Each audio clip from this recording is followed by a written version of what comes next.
కూడా ఆయన మాట్లాడినట్టుగా లేదనమాట ఆ సభలో. అటువంటి ప్రముఖ వ్యక్తి ఆయన మాట్లాడతారు. అలాగే తెలుగు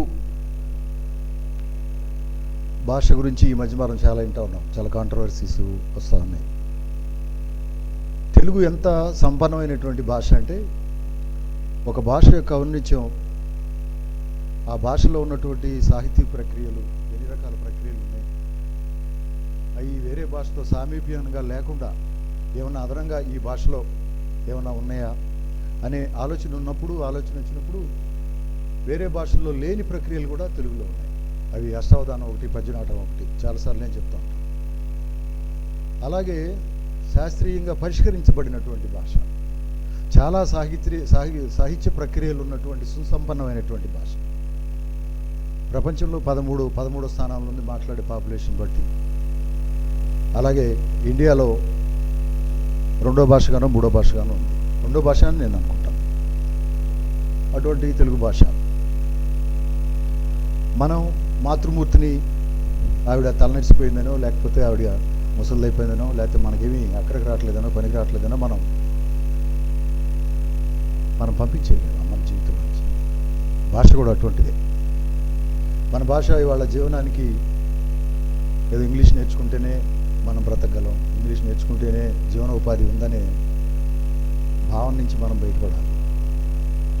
ఎందుకని ఈ మాట అంటున్నా అంటే, రవీంద్రనాథ్ ఠాగూర్ లాంటి వాళ్ళు ఆక్స్ఫర్డ్ యూనివర్సిటీలో రీసెర్చ్ చేసినటువంటి వాళ్ళు మాతృభాషలో వచ్చే జ్ఞానం, 1 సంవత్సరంలో వచ్చే జ్ఞానం వేరే భాషలో 4 సంవత్సరాలు పట్టుతుందని చెప్పారు. సర్వేలో తేలినట్టు పట్టారు. ప్రాథమిక విద్య ఎవరైతే మాతృభాషలో ప్రాథమిక విద్య పూర్తి చేశారో వాళ్ళు ఎక్కువ జ్ఞానాన్ని సంపాదించారని చెప్పి మన సర్వేలు అన్నీ చెప్తా ఉన్నాయి. కనుక మాతృమూర్తికి సమానమైనటువంటి మాతృభాషని మనం ఎటువంటి పరిస్థితుల్లో కూడా వదిలిపెట్టకూడదు, విడిచిపెట్టకూడదు.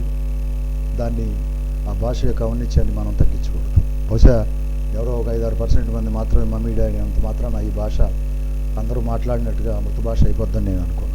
ఆ వాదనకి ప్రజ్వల్ చాలా వ్యతిరేకం. ఈ సందర్భంగా ఒక పద్యం అంటే నేను ఒక 2-3 మాటలు చెప్పి ముగిస్తాను. పద్యం అంటే తెనాలి రామలింగుడి దగ్గర మొదలుపెట్టుకుంటే రామరాజభూషణ్ దగ్గర నుంచి, త్రిపురనేని దగ్గర నుంచి చాలా సుసంపన్నమైనటువంటి పద్య కవులు ఈ ప్రాంతంలో, చాలా తెలుగు సాహిత్యంలో సుసంపన్నం చేసినటువంటి వాళ్ళు, పేరెందినటువంటి వాళ్ళు తెనాలి నుంచి ఉన్నారు. అలాగే ఈయన కూడా, ఏటుకూరి వారు కూడా ఇక్కడే సుతాశ్రమ ప్రవేశం చేశారు. అమర్తలూరులో, తెనాల్లో సాంస్క్రిట్ స్కూల్లో చదువుకున్నారు. కొల్లూరులో, రేపల్లో, నిడిబ్రోల్లో ఆయన తెలుగు టీచర్గా పనిచేశారు. దురదృష్టం, నా 49 ఇయర్స్గా చనిపోయారు, 39 ఇయర్స్. కానీ అంత చిన్న వయసులో ఆయన చేసినటువంటి కృషి చాలా వినలేనిది. ఇవాళ ఆయన గురించి మనం మాట్లాడుకోవడం నిజంగా చాలా నేను అదృష్టంగా భావిస్తున్నాను. అలాగే సోదరులు బూసరపు వెంకటేశ్వర గారిని సాదరంగా ఆహ్వానిస్తున్నాను.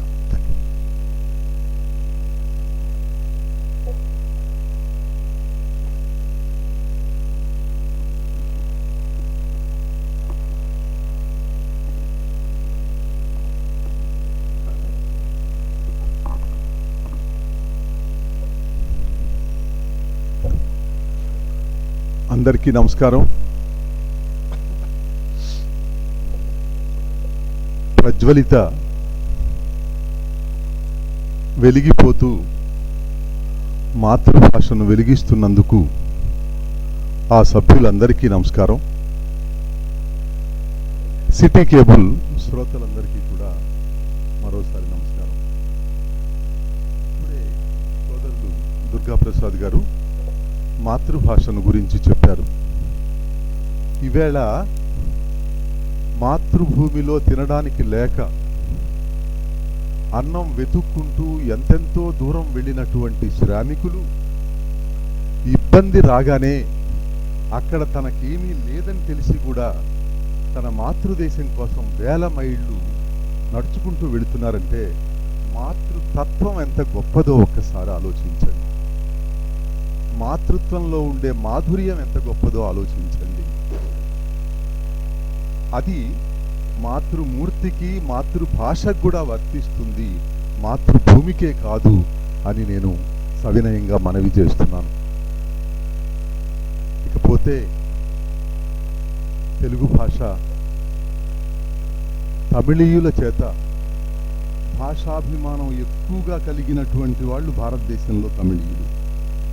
అటువంటి వాళ్ళ చేత పొగడబడినటువంటి భాష మన భాష. 10 భాషలు తెలిసిన మహారాజు దేశ భాషలందు తెలుగు లెస్స అని పలికిన భాష మన భాష. ఎందుకో తెలియదు, మన భాషలో పుట్టని మన వాళ్ళు చాలా గొప్పవాళ్ళు అయ్యారు. అవతలి వాళ్ళు నిలబెట్టి మనకి తీసుకొచ్చి ఇచ్చారు త్యాగరాజస్వామి లాంటి మహానుభావుల్ని. వాళ్లే మన దగ్గర ఉంటే ఏ స్థితిలో ఉండేవాళ్ళో చెప్పడానికి లేదు. ఏమైనా మాతృభాషకు సేవ చేస్తున్న తమ వంతు అనడం లేదు, తమకు మించి సేవ చేస్తున్న ప్రజ్వలితకు నేను శిరస్సు వంచి ఒక తెలుగు ప్రేమికుడుగా కాదు, తెలుగు చెప్పి జీవనం చేసిన ఒక ఉపాధ్యాయుడిగా తల వంచి నమస్కరిస్తున్నాను. ఇంకొకటి ఏమిటంటే, ఒక సాహిత్యాన్ని గురించి, ఒక కవిని గురించి, సాహిత్యాన్ని గురించి మనం అధ్యయనం చేసేటప్పుడు, తెలుసుకునేటప్పుడు, తెలుసుకోవాలని ప్రయత్నం చేసేటప్పుడు అతని పద్యాలేవో 4 చదువుకోవడం, అతన్ని గురించి చదువుకోవడం, అతను ఇక్కడ పుట్టాడు ఇక్కడ పెరిగాడని చెప్పుకోవడం మాత్రమే అతన్ని గురించి తెలుసుకోవడం కాదు. నాకు తెలిసినంతవరకు అతడు ఆ విధమైన సాహిత్యం రాయడానికి కావలసిన కారణాలు ఏమిటో తెలియాలి ముందు.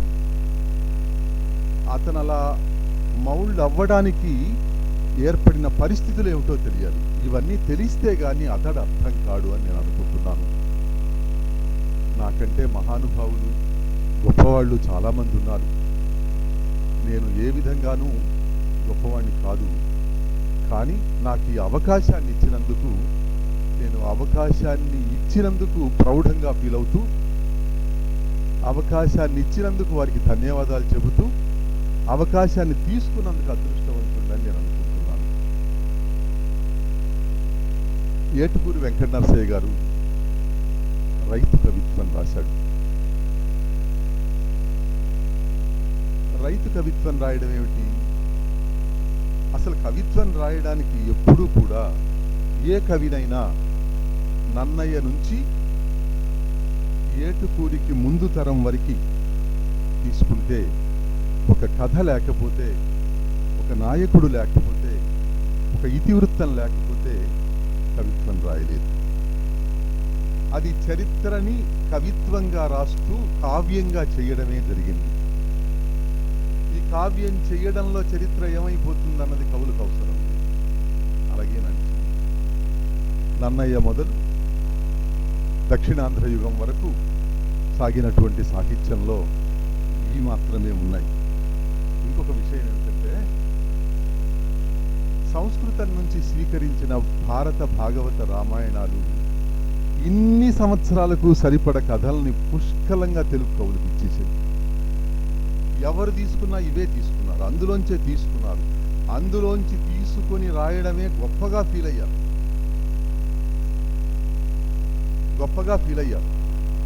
అందువల్ల ఆ కథను తీసుకోవడం, అందులో ఇంతకుముందు ఎంతమంది రాసినా ఆ కథనే తీసుకోవడం, రాయడం, ఇలాంటివన్నీ కూడా తగ్గిన తరువాత ఏటుకూరి వెంకట నరసయ్య గారు వచ్చారు. అది ఎప్పుడు అంటే, ఇదే నేపథ్యం. తెలుగులో భావ సాహిత్యం ఏర్పడిన తర్వాత, అంటే ఆంగ్ల సాహిత్య ప్రభావం తెలుగు సాహిత్యం మీద పడడం మొదలైన తర్వాత, నిఘంటు నిర్మాణం జరిగిన తర్వాత, తెలుగు వాళ్ళు ఆంగ్ల సాహిత్యాన్ని అధ్యయనం చేయడం మొదలైన తర్వాత, ఆంగ్ల కవుల ప్రభావం ఆంధ్ర కవుల మీద చూపడం మొదలైన తర్వాత ఈ కవిత్వంలో మార్పు వచ్చింది. కవిగా వీళ్ళ స్థానంలో మార్పు వచ్చింది. కవిగా వీళ్ళ అధ్యయనంలో మార్పు వచ్చింది. కేవలం భారత భాగవతాలు రామాయణాలు ఇవన్నీ కూడా అధ్యయనం చేయడమే కవిత్వం రాయడానికి ఒక క్వాలిఫికేషన్ అనే దశ నుంచి బయటికి వచ్చారు కవులు. అలా రావడం వల్ల ముఖ్యంగా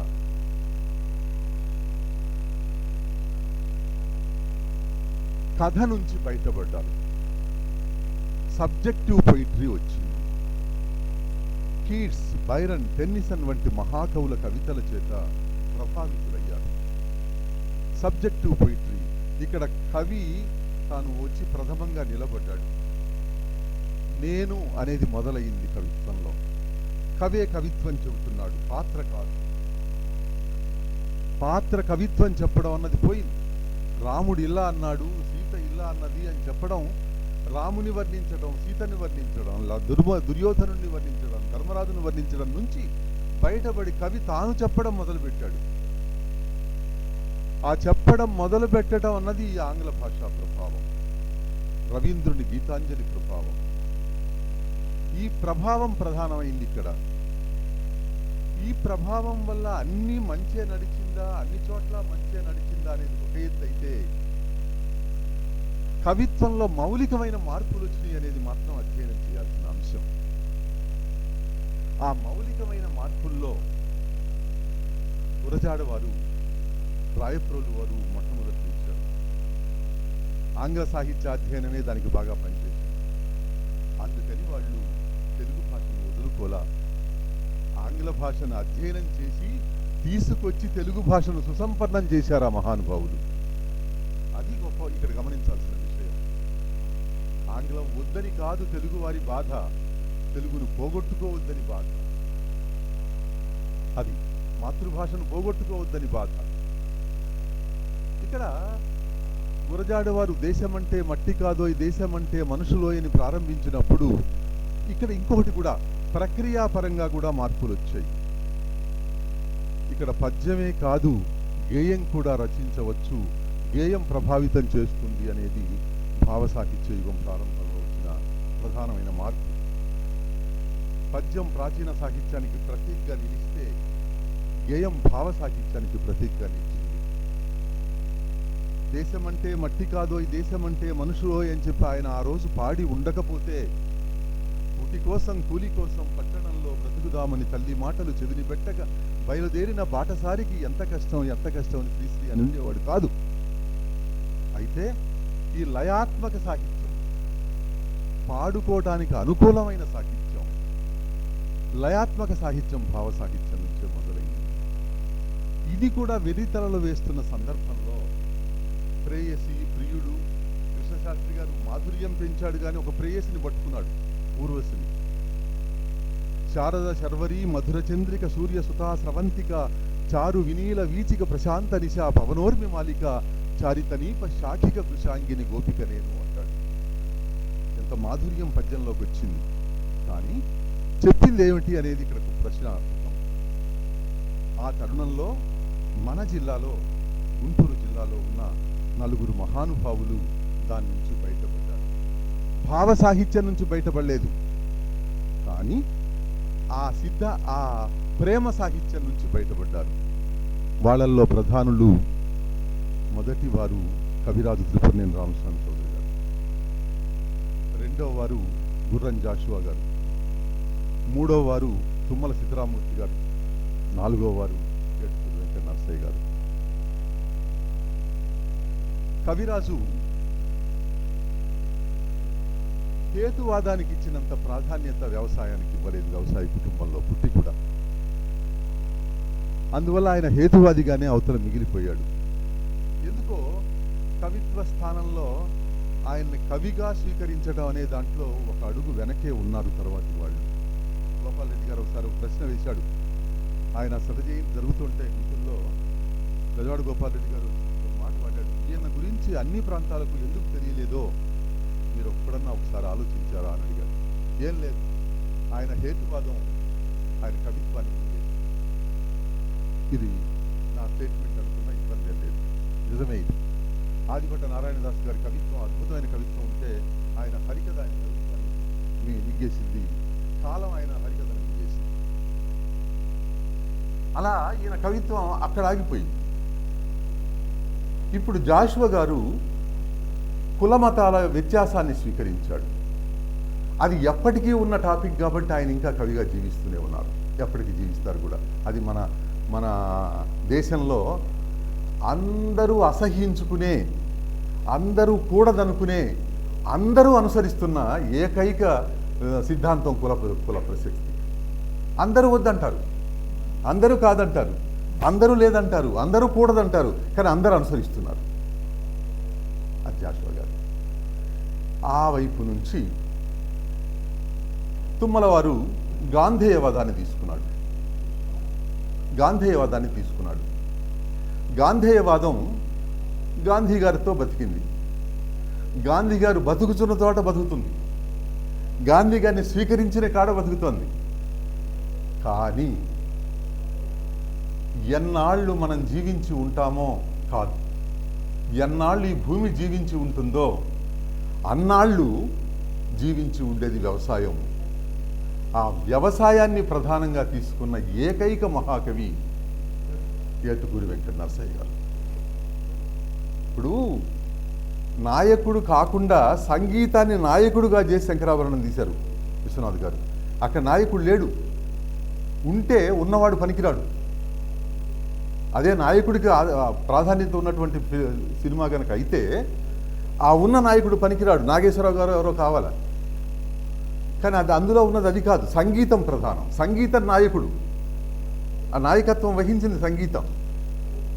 అలాగే ఏటుకూరి వెంకట నరసయ్య గారి క్షేత్రలక్ష్మి కావ్యంలో నాయకుడు వ్యవసాయం. వ్యవసాయం అనే దాన్ని స్వీకరించి రైతు అనేవాడు జీవించినంతకాలం, ప్రపంచానికి ఇంత అన్నం పెట్టడం తెలిసినంతకాలం ఏటుకూరి వెంకట నరసయ్య ఉండి తీరుతాడంతే, అనుమానం లేదు. వెంకట నరసయ్య గారు తీసుకున్న సబ్జెక్ట్ అంత గొప్పది. ఆ ఏ నాయకుడు లేకుండా తీసుకోవడం అన్న అంశం వచ్చినప్పుడు ఆ ధైర్యం, ఆ ఆలోచన రావడం, అది గొప్ప విషయం. ఇక్కడ ఇంకో విషయం ఉంది. కవి జీవించడానికి వస్తే జాషువా పిరదౌసులో జీవిస్తాడు ఒక కవిగా, జాషువానే కనిపిస్తాడు. ఇక్కడ నేను ఇంకొక వైవిధ్యాన్ని ఇక్కడ మనవి చేస్తున్నాను. అదేమిటంటే వ్యవసాయాన్ని గురించి చెప్పడం వేరు, వ్యవసాయాన్ని ప్రాతిపదికగా కవిత్వం రాయడం వేరు, వ్యవసాయమే కవిత్వం రాస్తుంది, కవిత్వం తన గొంతే వినిపిస్తోంది కవిత్వంలో అని చెప్పడం వేరు. దళితుడుగా జాషువా అలా చెప్పాడు, వ్యవసాయదారుడుగా ఏటుకూరి వెంకట నరసయ్య అలా చెప్పాడు. ఇక్కడ గాంధీగా తుమ్మల సీతారామూర్తి గారు అలా చెప్పలా, గాంధేయవాదిగా చెప్పాడు. ఈ వైవిధ్యాన్ని గమనించండి, స్లైట్ డిఫరెన్స్, చిన్న మెంబ్రెన్, చిన్న పొర తేడా ఉంది. ఇక్కడ మనకి వ్యవసాయదారుడే కనిపిస్తాడు, వ్యవసాయదారుడి పదజాలమే కనిపిస్తుంది, వ్యవసాయదారుడు ఏం మాట్లాడతాడో అదే మాట్లాడతాడు. వ్యవసాయదారుడు మనకి హీరో.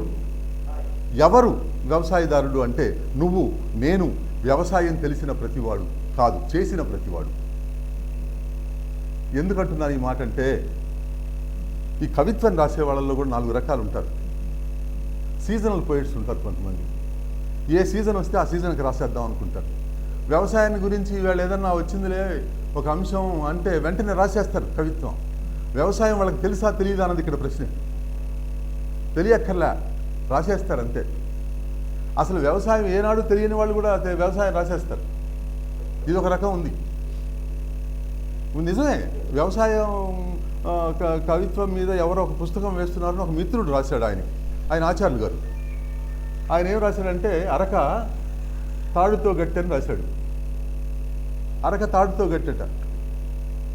తాడుని ఏ సందర్భంలో ఏమంటారో అతనికి తెలియదు. పగ్గం అంటారా, మోక్ అంటారా, సేర్ అంటారా, లేకపోతే ఏమంటారో తెలియదు కాబట్టి తాడనేసాడు అంతే. వ్యవసాయం చేసిన వాడికి కానీ తెలియదు. కోటేలంటే తెలియదు, కోండ్ర అంటే తెలియదు, ఎదబెట్టడం అంటే తెలియదు, జడ్డిగం అంటే తెలియదు. జడ్డిగంలో ఎదబెట్టుతుంటే నేను ఎందుకో గబక్కన దారి తప్పాను అనుకోవద్దు, ఒక్క నిమిషమే. ఆ ఎదబెట్టడానికి అది ఒక స్కిల్ తెలుసా, చాలా గొప్ప స్కిల్ అండి ఎదబెట్టడం. ఊరికట్టి చల్లడం కాదు, అందులో వరిగెలు వస్తాయి, నున్నటి గింజ. ఆ వరిగె ఎదబెట్టేటప్పుడు వరిగెలతో పాటు 10 మానికలు వరిగెలు అయితే 2 మానికలు జొన్నలు కలుపుతారు. ఇది జారదు, అది జారుద్ది. ఇది గుండ్రటి గింజ, పెద్ద గింజ, అది సన్నటి గింజ, జారిపోయే గింజ. ఈ రేపొద్దున పంట వచ్చిన తర్వాత పైరు మొత్తం జొన్న చేనాలు కనపడాలి, లేకపోతే ఇది పడిపోద్ది. ఏం సైన్స్ అండి ఇది? ఎంత గొప్ప సైన్స్ ఇది! ఎక్కడిది ఇది? ఇది కనిపెట్టిన వాడు ఏం ఆధారం? ఈ మొక్కకు ఆ మొక్క వేసి కట్టాడా? కట్టలేదే. అక్కడ జొన్న కర్రలు లేకపోతే వరికి పడిపోద్ది. ఇతనికి నోబెల్ ప్రైజ్ ఇద్దామా? ఇది ఎంత విజ్ఞానం! రైతుకు మాత్రమే తెలిసింది. రైతు పరిభాషని తీసుకొచ్చి కళ్ళ ముందు నిలిపి క్షేత్రలక్ష్మి కావ్యాన్ని మహానుభావుడు రాశాడు. ఆయన పల్నాటి భారతం రాశాడు. నేను ఆ జోలికి పోవడం లేదు, ఎందుకంటే పల్నాటి భారతం అనేది ప్రపంచంలోనే ఇంకెవ్వరికీ అందనంత గొప్ప గాథ. అది భారతీయులకే అందింది. బోల్షివిక్ విప్లవం జరిగితే రష్యాలో యాజ్ యూజువల్గా చిన్నది అదే సైజు విప్లవం మనకి తెలంగాణ విప్లవ పోరాటం. అలాగే ఒక పెద్ద మహాభారతానికి సమానంగా ఉండే చిన్న గాథ మన పల్నాటి వీరభారతం. అందులో ఉన్నాయి అన్నీ ఇందులో ఉంటాయి, అందులో ఉన్నంతా ఇందులో ఉంటుంది. అందువల్ల ఆ జోలికి నేను వెళ్ళడం లేదు. అది రాయడం అనే చిన్న విషయం కాదు. మహానుభావులు ఎవరైనా బహుభాషా కవిదులు ఉంటారు. అలాంటి మహానుభావులు పల్నాటి భారతాన్ని ఇతర భాషల్లోకి అనువదిస్తే తెలుగు వారి గొప్ప గాథ ఇతర దేశాలకు అందుతుంది, ఇతర వారికి అందుతుంది, ఇతరులకు అందుతుంది. అది ఎవరైనా ముందుకు వస్తే సంతోషం. ఆ జోలికి నేను వెళ్ళడం లేదు. ఇక్కడ క్షేత్రలక్ష్మి వరకే పరిమితం అవుతున్నాను, ఎందుకంటే కాలం 1 గంట మాత్రమే కాబట్టి. రైతు జీవికకింత రససిద్ధి ప్రోక్షించి చెప్పే సత్కావ్యము క్షేత్రలక్ష్మి. ఆంధ్ర మహిళ శౌర్య మజరామరమ్ముగా భద్రమేర్చు రచన రుద్రమాంబ. చాపకూడు సమత సాక్షిగా నిలిపిన వరకైత పల్నాటి భారతము. పాతగాథకు కొత్త పరిమళ సౌగంధ దామమలదిన సిద్ధాశ్రమంబు. వీర రసరూప దివ్యాంధ్ర సార సుకవి. నమ్మలేనంత కవనమ్ము కుమ్మరించి ఎట్లు మాయమైపోతివో ఏటుకూరి. నవ్య కవిబ్రహ్మ వెంకట నారసింహ. ఇది నేను రాసుకున్న పద్యం. ఇది ఎందుకు రాసుకున్నానంటే తెలుగు విశ్వవిద్యాలయం వాళ్ళు ఈ ఎండోమెంట్ పురస్కారాల్లో ఏటుకూరి వెంకట నరసయ్య గారి పురస్కారం నాకు ఇచ్చినప్పుడు రాసుకున్న పద్యం ఇది. అక్కడ చదవడానికి ఉపయోగపడింది. సరే, ఇక క్షేత్రలక్ష్మిలోకి వెళితే ఇంకా మిగతా కొంచెం 1-2 నిమిషాలు కవిగారి జీవితాన్ని గురించి కూడా మాట్లాడుకుందాం. ఆయన సత్తెనపల్లి దగ్గర పెదకూరపాడులో జన్మించాడు. తర్వాత వారి తల్లిదండ్రులు రేఖామాత్రంగానే చెప్తాను ఇది. శేషమ్మ, భూషయ్య వాళ్ళ తల్లిదండ్రులు. ఆయన బాగా సాంస్కృతిక విలువలు తెలిసిన వాడు తండ్రి గారు కాబట్టి చిన్నతనంలోనే ఈయనకు భారత రామాయణాలు ఇవన్నీ కూడా చెప్పడం జరిగింది. సిరిపురం లక్ష్మయ్య పంతులు గారు ఈయనకి అక్షరాభ్యాసం చేసినవాడు. యనమండ్రు మంగయ్య శాస్త్రి గారి దగ్గర అమరం పంచకావ్యాలు చదువుకున్నాడు. నేను మరీ బ్రీఫ్గా రేఖామాత్రంగానే చెప్తున్నాను. తర్వాత అమృతలూరుకు చెందిన మైనేని వెంకటప్పయ్య గారు, స్వామినాథ శాస్త్రి అనే వాళ్ళ దగ్గర, అంటే సంస్కృత పాఠశాలలో ఆయన సంస్కృత కావ్యాలు, వ్యాకరణం చదువుకున్నట్టు తెలుస్తోంది. తెనాలి సంస్కృత కళాశాలలో చేరాడు, సాగలేదు, అనారోగ్యం. కొవ్వూరు గీర్వాణ విద్యాపీఠంలో చేరాడు, సాగలేదు, అనారోగ్యం. మళ్ళీ విజయనగరం సంస్కృత కళాశాలలో చేరాడు, మళ్ళీ సాగలేదు, అనారోగ్యం. మళ్ళీ తెనాలి వచ్చాడు, అయినా సాగలేదు. చివరికి చిట్టిగూడూరు సంస్కృత కళాశాలలో ఆయన ఉభయ భాషా ప్రవీణ పాస్ అయ్యాడు. అక్కడ ముదిగొండ నాగలింగ శాస్త్రి గారు ఆయనకి గురువు. తెనాలిలో అనుభవించిన ఈ 2 సందర్భాల్లో కవిరాజు గారితో సంబంధం ఏర్పడింది. కవిరాజు మార్గం ఆయనకు నచ్చింది. కవిరాజు గారి బాటలో ప్రయాణం చేసిన వాళ్ళల్లో ఏటుకూరి వెంకట నరసయ్య గారు కూడా ఒకడు. ఒక విషయం, హేతువును అంగీకరించకపోతే, హేతువు నచ్చకపోతే, హేతువు తనలోకి రాకపోతే ఆ ఏ యుగంలోనూ కవి బతకలేదు. ఇంత మాట నేను అంటున్నందుకు వేరుగా భావించద్దు. తెలుగులో ఎందుకు ఉండకూడదు కావ్యం అనే హేతువు అన్నయ్య గారికి ఉండకపోతే తెలుగులో రాసి ఉండేవాడు కాదు. దేశీయమైన భాష అంతా ఎందుకు, జాను తెలుగు ఎందుకు ప్రవేశించకూడదు కావ్యంలో అనే హేతువు తిక్కన గారు ఆలోచించకపోతే ఎక్కడో ఆకాశంలో ఉండే పాత్రలన్నీ భూమి మీదకి దిగి ఉండేవి కాదు. ధర్మరాజు, భీముడు అందరూ కూడా దేవతల కిందనే ఉండేవాళ్ళు. నన్నయ్య గారి భారతంలో అదే ఉంది. తిక్కన గారి భారతం వచ్చినాకనే వాళ్ళు మనుషులు అయ్యారు. వాళ్ళకి రక్తమాంసాలు వచ్చాయి, కళ్ళనీళ్ళు వచ్చాయి, బాధలు వచ్చాయి. ఇవన్నీ కూడా తిక్కన గారు భూమి మీదకి చేసి దించినప్పుడు. ఇలా హేతువు ఇది ఎందుకు చేయకూడదు. శ్రీనాథుడు ఒక చిన్న ఔచిత్యం అండి, గుర్తు చేస్తాను. ఆయన మొత్తం శైవ కావ్యాలు మార్గ సాహిత్యం రాశాడు. కానీ శైవులు మార్గం కాదు. మల్లికార్జున పండితారాజ్యుడు, పాల్కురికి సోమనాథుడు వీళ్ళంతా దేశీ కావ్యాలుగా శైవ కావ్యాలు రాశారు. సత్యనారాయణ గారికి తెలుసు. కానీ ఈయన చంపు కావ్యాలుగా శైవ కావ్యాలని రాశాడు. వైష్ణవ కావ్యాలన్నీ కూడా, మనకున్న వైదిక కావ్యాలన్నీ కూడాను మార్గ కావ్యాలుగా ఉన్నాయి. కానీ శ్రీనాథుడు పల్నాటి వీరచరిత్రకు వచ్చేటప్పటికీ ద్విపదలో రాశాడు, దేశీయంగా రాశాడు. ఈ వైచిత్రి ఆయన వైష్ణవులకు దేశీ సాహిత్యాన్ని చెప్పాలనుకున్నాడు, శైవులకు మార్గ సాహిత్యాన్ని పరిచయం చేయాలనుకున్నాడు. ఏదైనా సరే ఒక హేతుబద్ధమైన ఆలోచన లేకపోతే ఆ కవి ఎప్పుడు కాలంలో వెళ్ళిపోతాడు. అలా ఏటుకూరి వెంకట నరసయ్య గారు మన కవిరాజు మార్గంలోకి రావడం జరిగింది. తర్వాత ఆదిలక్ష్మ గారితో ఆయనకు వివాహం జరిగింది. అది ఏ మార్గంలో అంటే కవిరాజు మార్గంలోనే జరిగింది. కవిరాజు వివాహ మార్గం ఒకటి మనకి తెనాలి ప్రాంతంలో తెలియంది కాదు. కాకపోతే ఏమిటంటే ఆ వివాహ వ్యవస్థని బ్రాహ్మణ్యం నుంచి వేరై, లేకపోతే బ్రాహ్మణ భావజాలం నుంచి వేరై తెచ్చినటువంటి వాళ్ళల్లో కవిరాజు గారు గొప్పవాడు. అదే సమయానికి సోషలిస్టిక్ వివాహాలు ఇటువంటివన్నీ రావడం, ఇవి అవి మిక్స్ అవ్వడం, ఒకే రకంగా కనిపించడంతో కొంత తగ్గిపోయింది. ఇప్పుడు అంతగా ఈవేళ ఆ మార్గంలో వివాహాలు జరగడం లేదు.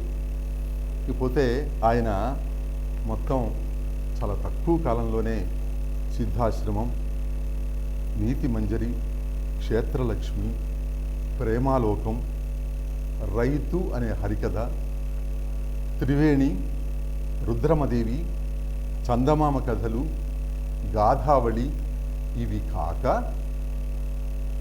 పల్నాటి వీరభారతం, అవి 5 కావ్యాలు.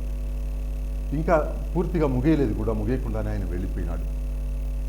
ఆయన అసలు పల్నాటి వీర చరిత్రని 5 భాగాలుగా రాయాలనుకున్నాడు ముందు. ఆయన అనుకున్న 5 భాగాలు ఏమిటంటే అలుగురాజు అన్న పెద్దన్న ఒక భాగం, బ్రహ్మనాయుడు నాయకురాలు ఒక భాగం, మగువ మాంచాల అలరాజు రాయబారం ఒక భాగం, కన్నమదాసు యుద్ధఖండం ఒక భాగం, బ్రహ్మగీత వీరపూజ ఒక భాగం. యాదృచ్ఛిక ఘటన కావచ్చు కానీ కుల వ్యవస్థని రూపుమాపడంలో ముందుకొచ్చినటువంటి మహానుభావులు ఇద్దరికీ బ్రహ్మ అనే పేరుండడం యాదృచ్ఛిక ఘటన. ఒకరు బ్రహ్మనాయుడు, మరొకడు బ్రహ్మంగారు, పోతులూరి వీరబ్రహ్మ. ఎందుకుందో తెలియదు. యాదృచ్ఛికంగా కలవడం అన్నది చాలా ఆశ్చర్యం వేస్తుంది. ఒక్కొక్కసారి నేను అనుకుంటూ ఉంటాను, ఏమిది ఇద్దరికీ ఒకే పేరు, ఎవరో వాళ్ళ తల్లిదండ్రులు పెట్టలేదు కదా, అనుకొని పెట్టుండరు కదా, అలా అనిపిస్తుంది. సరే, ఏమైనా ఈ ప్రణాళికలో రాయాలనుకున్నాడు ఆయన. కానీ మగవ మాంచాల ఆ వ్యక్తిగతంగా వ్యక్తిని ప్రధానంగా తీసుకొని కావ్యం రాయడానికి ఉపక్రమించాడు. అద్భుతంగా వచ్చింది మాంచాల. ఆ మిగతావి కూడా అంతే గొప్పగా, నాయకురాలు ఇవన్నీ కూడా బాగా వచ్చాయి. నేను వాటి జోలికి వెళ్ళటం లేదని ముందే చెప్పాను. తర్వాత ఆయన గొప్ప తెలుగు సాహిత్యంలో కాదు, తెలుగులో ఉన్న కవుల్లో ఎవరికీ జరగకూడదు, ఆయనకి జరిగింది. అది విషాదం. అంతా ఒక వారంలోపే ఆయనకి బ్రహ్మాండమైన సభ రైతు సంఘం చేయాలని చెప్పి తలపెట్టింది గుంటూరులో. సంచిక అచ్చవుతోంది, అచ్చయింది సంచిక. ఇప్పుడు నా దగ్గర ఇంటి దగ్గర ఉంది. కాకపోతే ఇట్లా పట్టుకుంటే ఇరిగిపోతున్నాయి ఆ కాగితాలు. పల్లా కృష్ణరావు గారు పంపించారు కానీ నేను తీయలేదు. ఎందుకంటే తీయడానికి భయం వేసింది. ఆ కాస్త నేను ధ్వంసం చేస్తానేమో అనిపించింది. ఆ సంచిక వేశారు. దానికి అందరూ గొప్ప గొప్పగా పద్యాలు రాశారు. తుమ్మల వారు, జాషువా గారు, ఏటుకూరి వారు అందరూ రాశారు. ఇలా రాసిన తరువాత 2 రోజుల్లో ఆయన విషజ్వరంతో కన్నుమూశాడు. 1949 నవంబర్ 10వ తేదీ రాత్రి 10 గంటలకు కన్నుమూశాడు. అక్కడ జాషువా గారు ఒక పద్యం రాస్తాడండి. ఆ పద్యం ప్రత్యక్షముగా అశ్రువులు ప్రత్యక్షం చేయుచున్నా అని ఆయన జాషువా గారు ఎక్కడో అంటాడు పిరదవిసిలో.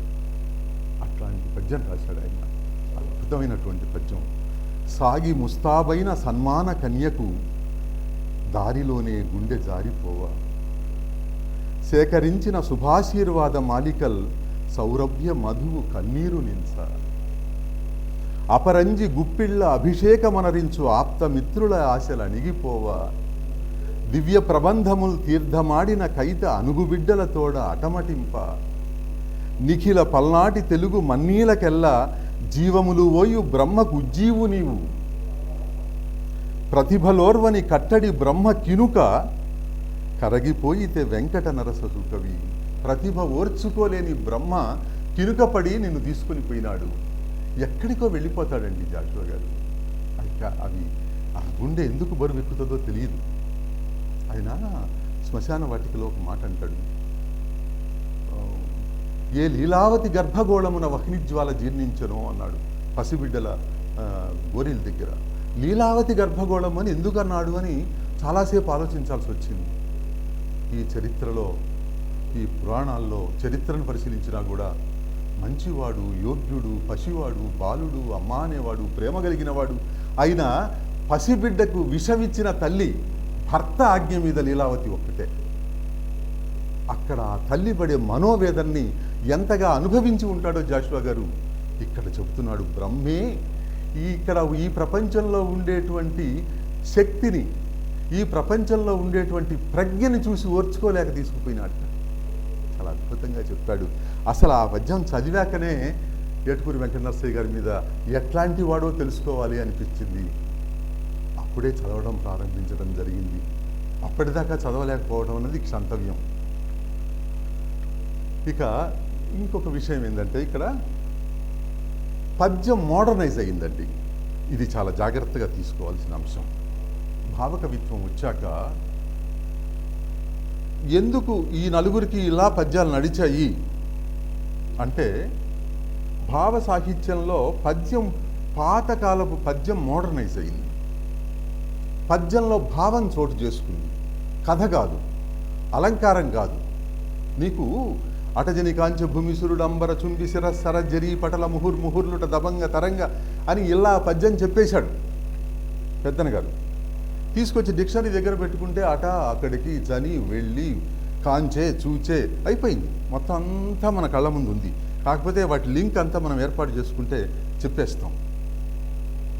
దాని నుంచి మనం ఏమి స్వీకరించగలిగామంటే, లాక్షణికులు పెద్దవాళ్ళు చెప్పిన మాట ఏమిటంటే, అక్కడ మృదంగ ధ్వనుల్లాగా వినిపించాయి అని చెప్పారు. బావు. కానీ ఎన్నో కొండలు గుండెలో కరిగిపోయని వార్ధి సంతానములు కన్నీరయ్యే. కొండలు గుండెలో కరిగిపోవడానికి ఏం చెప్తామండి? ఈజీక్వల్ టు బిట్ డిక్షనరీ తీసుకొని చెప్పండి చూద్దాం, సాధ్యమవుతుందేమో. ఇలా పద్యం వచ్చింది. ఇలా పద్యం వచ్చి పద్యంలో మార్పు వచ్చింది. మౌలికంగా చాలా గొప్ప విషయం ఇది.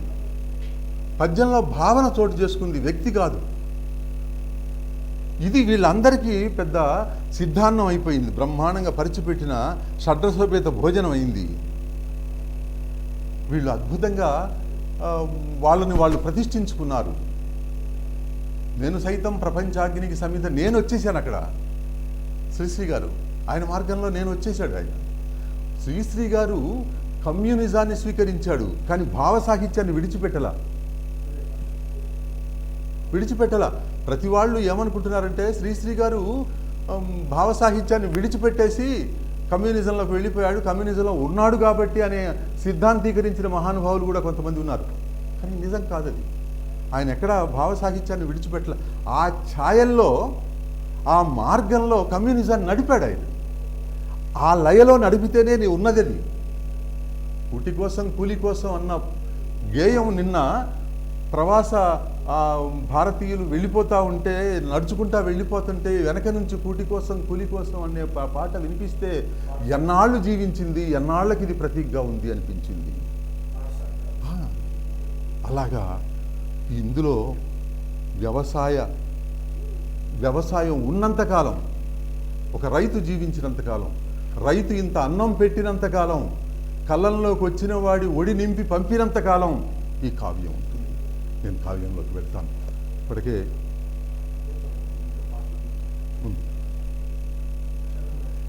క్షేత్రలక్ష్మి కావ్యంలోకి వెళ్తాను. వెళ్ళే ముందు ఇంకొక మాట కూడా. క్షేత్రలక్ష్మి ముందు మాట రాసిన వారు ఉన్నవ లక్ష్మణ పంతులు గారు, మాలపల్లి రాసినటువంటి మహానుభావులు. అది మాలపల్లి కాదు, బ్రాహ్మణపల్లి అనేవాళ్ళు కూడా ఉన్నారు, నేను కాదంటల్లా. కానీ ఒక మాలపల్లి పేరుతో కవిత్వం రాయడానికి, లేక కావ్యం రాయడానికి, లేక నవల రాయడానికి ముందుకు రావడమే గొప్ప అంటాను నేను. ఈవేళ కాదు, ఈవేళ ఎవరిమైనా చెప్పచ్చు. 40లో నాగేశ్వరరావు గారు జయభేరిలో జంధ్యం తీసి ఏది బ్రాహ్మణ్యుని ప్రశ్నించాడే, ఆవేళ అది గొప్ప. ఈవేళ చెప్పడం పెద్ద గొప్ప విషయం కాదు. ఆవేళ అలా చెప్పించడం గొప్ప. నారాయణరావు గారు, వాసిరెడ్డి నారాయణరావు గారు జయభేరి తీసింది, అద్భుతంగా చెప్పించాడు. అలా ఆనాడు చేయడం, ఆనాటి విషయాన్ని, ఆనాటి పరిస్థితుల్ని దగ్గర తీసుకోకుండా ఈనాటి పరిస్థితులతో అప్పటిది ప్రోక్షించి అలా లేదే అంటే కుదరదు. అప్పటికి మనం వెళ్ళాలి. ఏ కావ్యం మనం చదువుతామో, ఏ కథ మనం చదువుతామో, ఏ నవల మనం చదువుతామో అక్కడికి వెళ్ళగలిగినప్పుడే అది మనకు అర్థం అవుతుంది. అక్కడికి వెళ్ళిన దాకా మనం స్వీకరించేది చాలా తక్కువే ఉంటుంది. రైతు వ్యవసాయాన్ని నవల్లోకి తీసుకొచ్చింది ఈయనే. ముందు కట్టమంచి రామలింగారెడ్డి గారు ముసలమ్మ మరణం రాసినా అది భావసాహిత్యంగానే వెళ్ళిపోయింది. దువ్వూరు రామిరెడ్డి గారు వ్యవసాయ సాహిత్యం అని రాసినా భావ సాహిత్య జాడల నుంచి ఇంకా పూర్తిగా బయటపడలా. అది ఏటుకూరి వాళ్ళ దగ్గర జరిగింది. క్షేత్రలక్ష్మి చెబుతూ ఈయన ఏమంటాడంటే, ఇతడు మా ఊరికి దగ్గరలో ఉన్న మహాకవి, ప్రాచీనమైనటువంటి లేకపోతే ఇంతకుముందు కవుల్ని కొలిచేటువంటి ఏ పడికట్టు పదాలతోనూ, ఏ తూకపురాలతో కూడా ఇతన్ని కొలవలేము, ఇతన్ని మనం చెయ్యలేము అని చెప్పాడు. అది పెద్ద స్టేట్మెంట్ అని మనకు అనిపించకపోయినా దాంట్లో చాలా ఉంది, చాలా ఉంది. ఎంత ఉంది అంటే, ప్రాచీన విమర్శకులంతా ఏ విధంగా విమర్శించారో, ఏ రాళ్ళు పెట్టి కొలిచారో, ఏ తూకపురాలతో కొలిచారో, తూకం వేశారో అవన్నీ దీనికి చాలవని ఆయన ఒప్పుకున్నట్టే. అది చాలు. శ్రీశ్రీ గారికి మహాప్రస్థానానికి చలంగారు రాసిన ముందు మాట ఎంత బలీయమైందో అంత స్థాయి కాకపోయినా ఆయన ఆత్మీయతను బాగా తెలియజెప్పింది ఇందులో ఉన్నటువంటి ఉన్నవారి ముందు మాట. ఇది కాక ఇంకొక కొత్త అంశం ఏమిటంటే, ఇక్కడ సరే కావ్యాన్ని తలసిల హనుమయ్య చౌదరి గారికి అంకితం చేశాడు. దాదాపు అందరూ చౌదరులే ఉన్నారు ఆయన అంకితం చేసిన వాళ్ళు. అలా ఎందుకు వచ్చింది అని ప్రశ్నించుకోవాల్సిన అవసరం లేదు, ఎందుకంటే ఆ ప్రశ్న ఒకళ్ళు వేశారు కాబట్టి ఇక్కడ నేను సమాధానం చెప్తున్నాను. ఎందుకు వచ్చింది అంటే, సహజంగా ఒకరి మిత్రత్వంలో ఆ కావ్యాలు ముద్రింపించడం ఇలాంటివన్నీ చాలా ఉంటాయి. స్నేహం ఉంటుంది, మరి ఆనాటి వ్యవస్థలో ఆ ముద్రింపించినటువంటి వాళ్ళకి ఇవ్వాలి కదా, తప్పదది. అందువల్ల కేవలం అంకితం చేయడం మాత్రం చేతనే ఆయన ఏదో తన పరిధి గీత గీసుకొని ఉన్నాడు అనుకోవడం కరెక్ట్ అయిన విషయం కాదు. దాని నుంచి మనం కూడా బయటపడాలి. ఊరికే ప్రతి చిన్నదాన్ని ఆలోచించకుండా అనేక పరిస్థితులు ఉంటాయి. తర్వాత ఆయన చేసిన ఒక గొప్ప విషయం ఏమిటంటే, కావ్యానికి ప్రారంభంలో కవులకు హెచ్చరిక చేశారు. ఇది ఒక్క వెంకట నరసయ్య గారు తప్ప ఇంకా ఎవ్వరూ ఏ కావ్యానికి చేసినట్టు నా చిన్న అనుభవానికి అందలేదు, నేను చదువుకున్నంతలో అందలేదు. పెద్దలకు ఎవరికైనా ఇంకెవరన్నా చేసి ఉండొచ్చునేమో, ఖచ్చితంగా ఈయన ఒక్కడే చేశాడు అనలేం. కానీ నాకు తెలిసినంతవరకు అలా చేసినటువంటి వ్యక్తి ఈయన ఒక్కడే. కవులకు హెచ్చరిక చేశాడు. ఏమిటిది? ఒక కావ్యం రాస్తూ కవులకు హెచ్చరిక చేయడం ఏమిటి? ఎందుకు చెయ్యాలి? నువ్వు కవివి, నీకు ఇష్టమైనటువంటి అంశాన్ని తీసుకున్నావు, నువ్వు కవిత్వం రాస్తున్నావు, ఎందుకు చేయాల్సి వచ్చింది ఈ హెచ్చరిక అంటే ఒక విషయం ఉంది. ఇక్కడ ముక్తకాలన్నీ లేకపోతే ఈ ఖండకావ్యాలన్నీ తీసుకొని వేసే కాడ ఒక హెచ్చరిక వేసి ఉండొచ్చు, కవులకు చెప్పుండొచ్చు, లేకపోతే రాజకీయ నాయకులకు చెప్పుండొచ్చు, ఎవరికైనా ఒక హెచ్చరిక చేసి ఉండొచ్చు. కానీ కావ్యానికి ముందు హెచ్చరిక చేయడం ఏమిటి? ఆ కావ్యానికి దీనికి ఏమిటి సంబంధం, ఎందుకు చెయ్యాలి అనేది ఇక్కడ ప్రధానమైనటువంటి విషయం.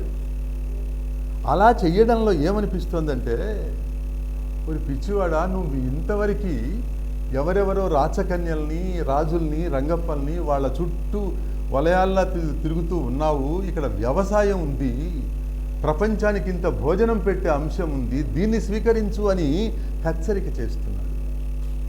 ఇది ఎవ్వరూ చేయలేదండి. ఈవెన్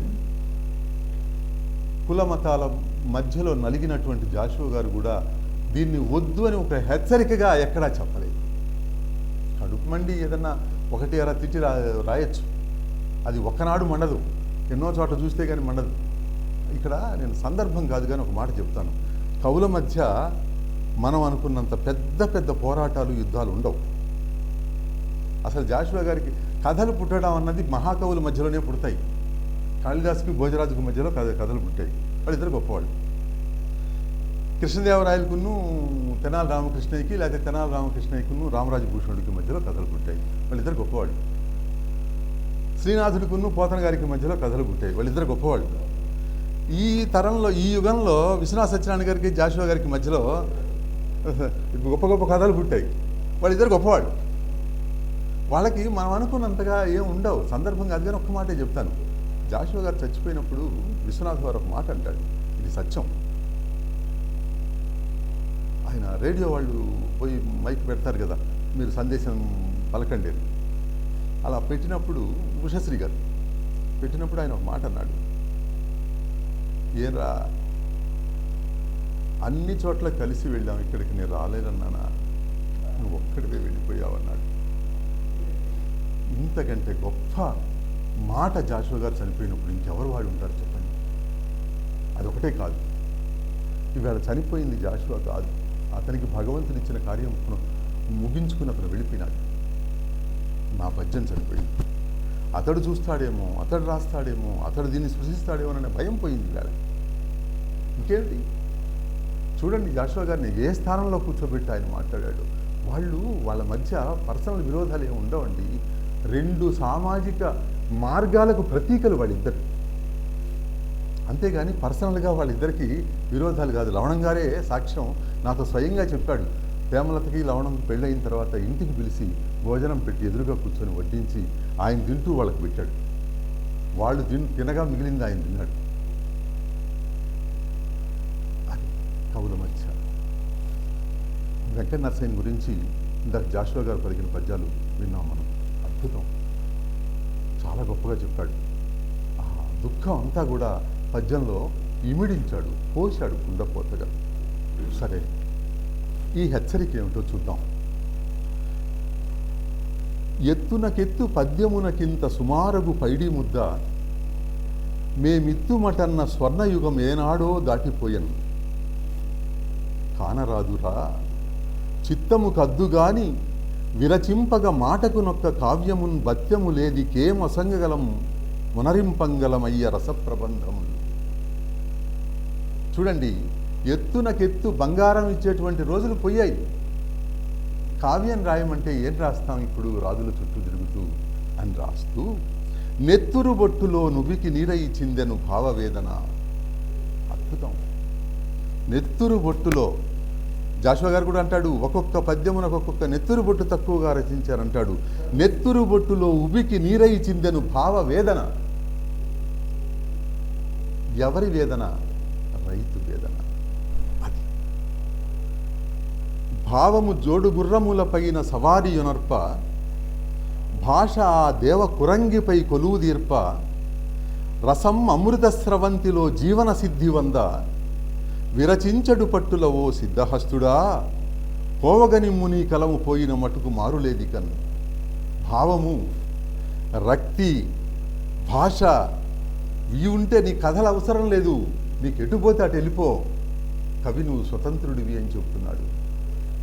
అలాగే శ్రీనాథుని గురించి కూడా చెప్పాడు. విడువక షడ్రసాన్నములు విස්සన పంక్తిని హేమపాత్రలో, కుడిచిన భోగి డిండిముని గుండెలు వ్రేలగ కంచుడక్కలో నడచిన వాంగ్మి, బంగరు టూయలన్ తూగుచు కొండవీటిలో గడిపిన భాగ్యశాలి, తుది కన్ను చెమర్చి నిరాశ్రయుడయ్యన అయ్యగన్నంటాడు. చెప్పలేము ఎవరి యోగం ఎలా ఉంటుందో, ఎవరేం చేస్తారో. అంతటి భోగి, అంతటి వాంగ్మి. ఆ పదం గొప్ప పదం, వాంగ్మయానికి ప్రతీకగా నిలిచినటువంటి వాడు. అలాంటి వాడు చివరికి కన్నీరు పెట్టుకోవాల్సి వచ్చింది. ఆయన జీవితం కన్నీటిమయమైంది. ఇది ఎందుకు ఇక్కడ చెప్పాడు అంటే, కవి ఎవరి మెరవెచ్చుల కోసమో పోవద్దు, ఎవరివి తీసుకుపోయేది లేదు, ఎవరి జీవితమైనా ఒకటే, చివరికి నీకు అనుకూలమైన, నీ మనస్సుకు తోచిన, ఈ ప్రపంచానికి కావలసిన కవిత్వం రాయి అని హెచ్చరిక చేయడమే అందులో ఉంది. లేకపోతే శ్రీనాథుడి అవసరం ఏముంది అక్కడ? అలా చెబుతూ భావ సాహిత్యాన్ని మళ్ళీ సమర్పిస్తాడు. పువ్వుల జల్లు రాలినది పో, మన జాను తెనుంగు నేలపై రవ్వలు గుల్పు, మేలిమి సరాలింక ఆంధ్రికి తక్కువేమి. పూలు జల్లినట్టుగా ఉంటుంది. అట్లాగే జాను తెలుగు నేలపై రవ్వలు గుల్పు, మేలిమి సరాలింక ఆంధ్రికి తక్కువేమి, నీ నవ్వుల వెల్లువందొరంగు నవ్య యుగోదయము భావవాసనలు. భావకవిత్వం నవ్యయుగం. నవ్య సాహిత్య పరిషత్తు ఏర్పడింది. నవ్య సాహిత్య పరిషత్తుకి సభాపతి తల్లావజ్జల శివశంకర శాస్త్రి. కృష్ణశాస్త్రి అంటాడు, నేను ఆంధ్ర విశ్వవిద్యాలయంలో చదువుకున్న దానికంటే నవ్య సాహిత్య పరిషత్తులో సభ్యుడిని కావడానికి గర్వంగా ఫీల్ అవుతున్నాను అంటాడు. ఇలాగా నవ్య యుగోదయమైంది అని చెప్పడంలో భావ సాహిత్యాన్ని ఎంతగా స్వీకరించాడో మనకు అర్థమవుతుంది. ధ్వనిగా చెప్పాడు ఈయన.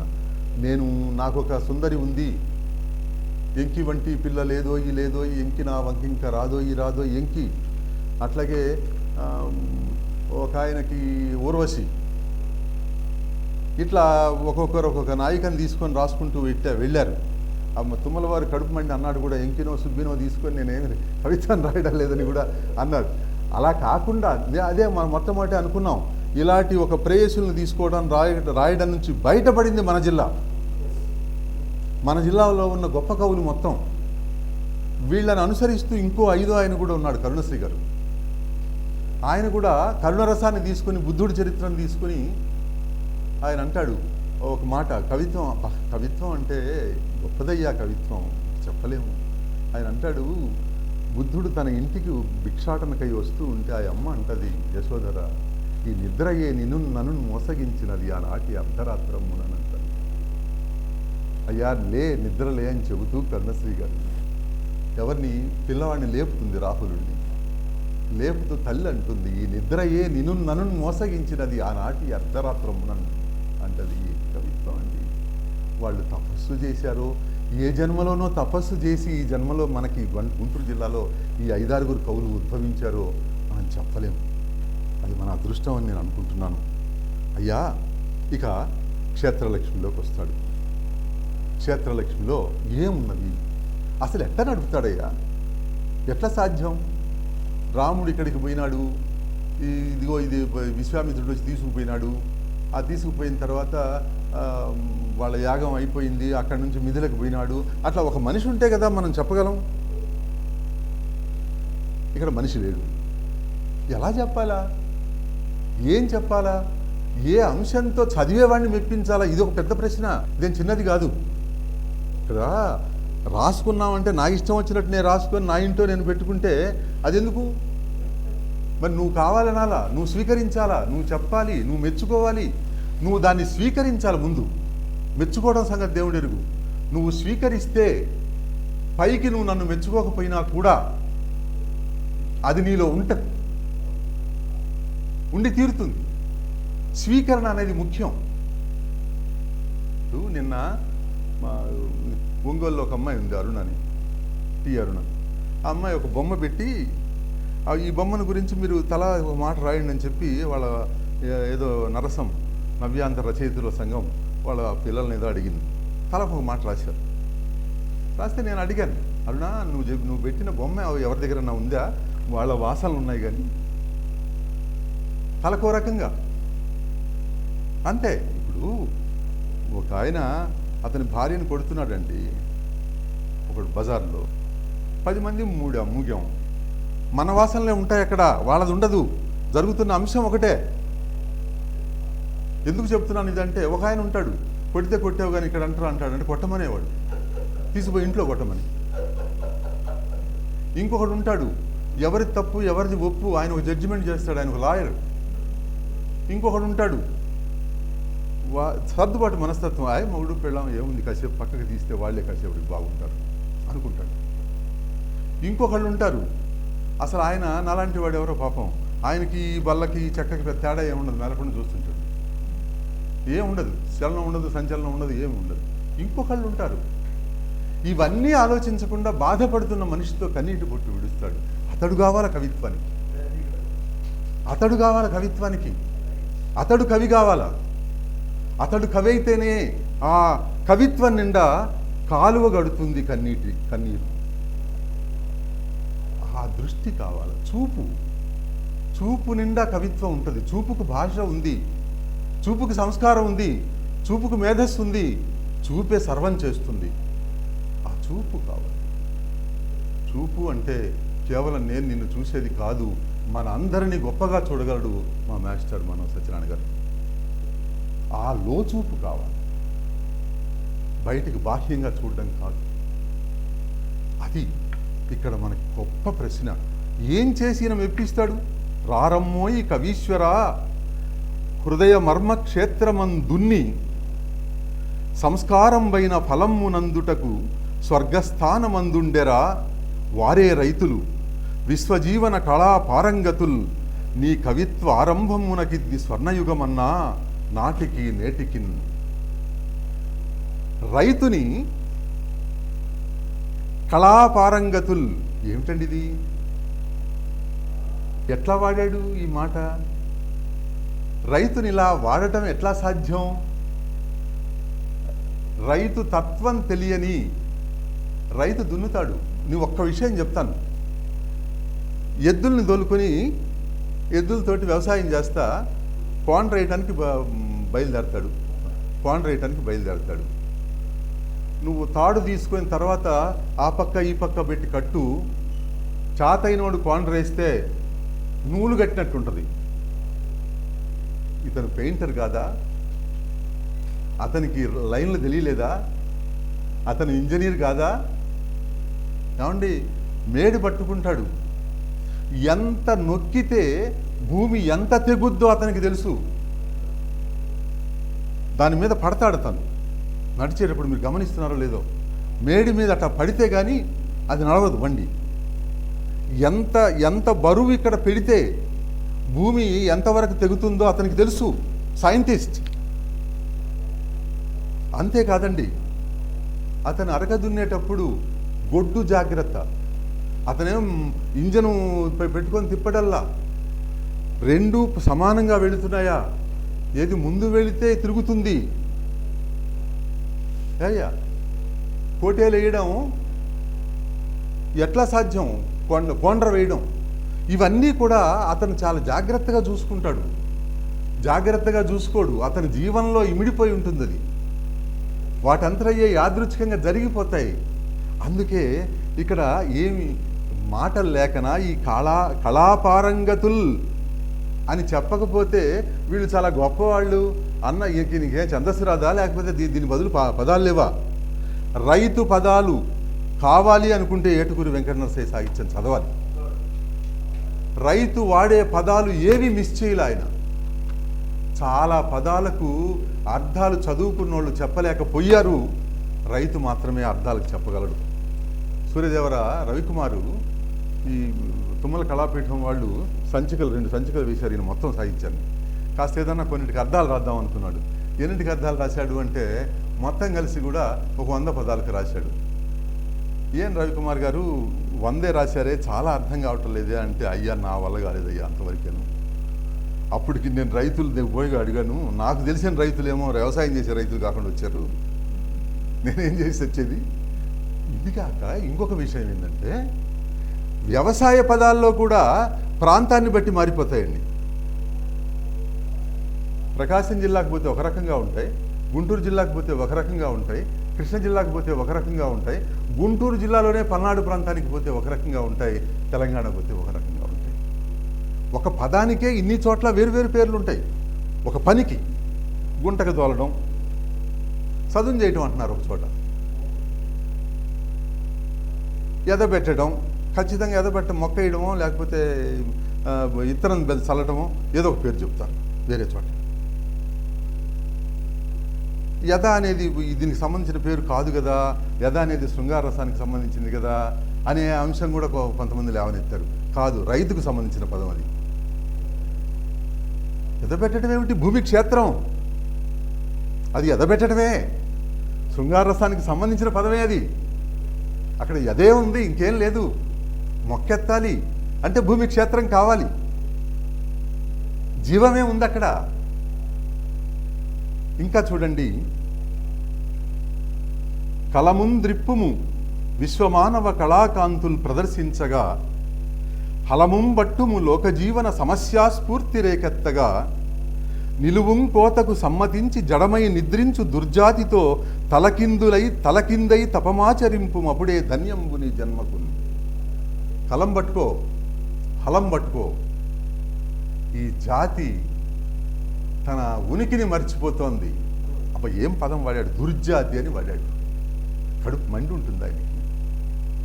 దుర్జాతి అని వాడాడు. చూసారా, తలకిందులై తపమాచరిస్తోంది.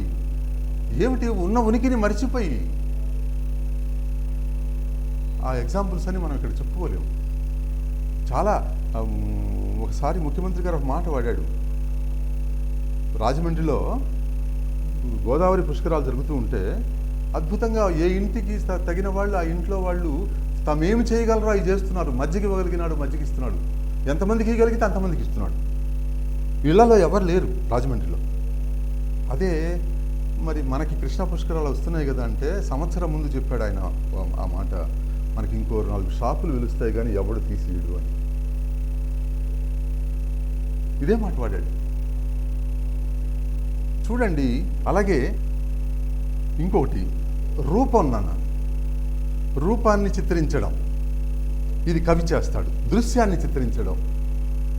ఇక్కడ ఒక మాట చెప్పాడు చూడండి. సారెకు మంచుబొట్లు చెవి జంపున ముత్యములట్లు వ్రేల చేజారిన పగ్గముని వర చాలున కోడె నదల్చి మేడిపై భారము మోపి కష్టపడు భాగ్యము చూడగదోయి. ఇందాకే మనం చెప్పుకున్నాం, మేడిపై భారము మోపు. కైత సింగారము కింతకన్న తగు ఘట్టము లేర్చదవా కవీశ్వర. రూపాన్ని చెప్పాడు. మంచి బ్రహ్మాండమైన అరక దున్నే సీన్ చెప్పాడు. చూసారా, కవిత్వానికి ఇంతకంటే ఏం కావాలి అని అడిగాడు. సారెకు మంచుబొట్లు చెవి జంపున ముత్యములట్లు. ఇక్కడ మన వాళ్ళు తన్నె వేసుకుని దీనికి కమ్మలు పెట్టుకుంటే కింద వేలాడేందుకు వీలుగా పూసలు పెట్టుకుంటారు కదా. ఆ పూసలు కదులుతూ ఉంటాయి. మీరు ఈ పాడుతా తీగ లాంటి వాటిల్లో అడ్వర్టైజ్మెంట్స్ వస్తుంటే అమ్మాయి ఇట్లా తల ఊపుతా పాడుతూ ఉంటే అవి కదులుతూ ఉంటాయి. చాలా అందంగా అనిపిస్తుంది. అయితే అంత తేలిగ్గానే తీసుకోవడానికి వీల్లేదు. ఉదయం పూట వ్యవసాయానికి సంబంధించి మనం వెళితే మంచు బొట్లు పడుతూ ఉంటాయి. ఆ మంచు బొట్టులో ఉదయ కిరణాలు విబ్జిఆర్ కనబడుతూ ఉంటుంది. అవి ఒక పట్టకంలాగా పనిచేస్తాయి. అందులో కిరణాలు వేరు రంగుల్లో కనిపిస్తూ చాలా అందంగా ఉంటాయి. కవి చీకటితో వెళ్ళి, ఈ కవి అంటే ఇక్కడ కవి రైతే. కవే రైతు, నాయకుడే రైతు, పాత్రధార రైతు, పాత్ర రైతు, చెప్పేది రైతు. ఈ రైతు చీకటితో వెళితే మంచు పడుతూ ఉంటుంది. ఆ మంచు కోసం మనలాగేమి ఇవన్నీ వేసుకోడు. ఇవన్నీ అక్కర్లేదు ఆయనకి. శ్రమజీవి. అవి చెవిజారున పడుతూ ఉంటే ఎంత అందంగా ఉంటుంది. ఆ మోపున ఆనినప్పుడు అంటాడు. ఈ చిత్రం ఎంత గొప్పదండి. శ్రీనాథుడు ఒక మాట అంటాడు. వేనలి పాట నెరవెండ్రుకతో తిలతండులాన్వయ శ్రీనహింప కైసడలి వ్రేకని చన్నులు పాలవంకలై కవు నసియార్ప కన్నుల కల్కిదనంబు వీడుకొనను ఒక మానిని హస్తమూది వచ్చింది మంజుల భాషలో ఏదో చెప్తాడు. ఆ రూపాన్ని అమ్మవారు వ్యాసుడికి భిక్ష వేయడానికి వచ్చే రూపాన్ని వర్ణిస్తాడు. మనకి పాపయ్య శాస్త్రి కూడా ఒక చోట వర్ణిస్తాడు. అది రమణీయ పుష్పవనం. ఆ వనమందు ఒక మేడపైనది మారుమూల గదివాకిట 15 ఏండ్ల ఈడుగల బాలిక. మంచి బ్రహ్మాండమైన బొమ్మ. అట్టగే కదులుతూ ఉంటే, మెరుస్తూ ఉంటే ఒకవైపుకు వంగి దాని మీద మేడ అంటే తెలుసు కదా, అరక్కి వెనక పట్టుకోవడానికి ఉండేటువంటిది. దాని మీద బరువునంతా ఆపేటువంటి ఆ రైతుని చూసి ఇంతకంటే నీ కావ్యానికి ఏం వస్తువు కావాలి అని అడిగాడు. అలాగే చూడండి, రైతుని వర్ణిస్తూ ఒక సీస పద్యం చెప్పాడు.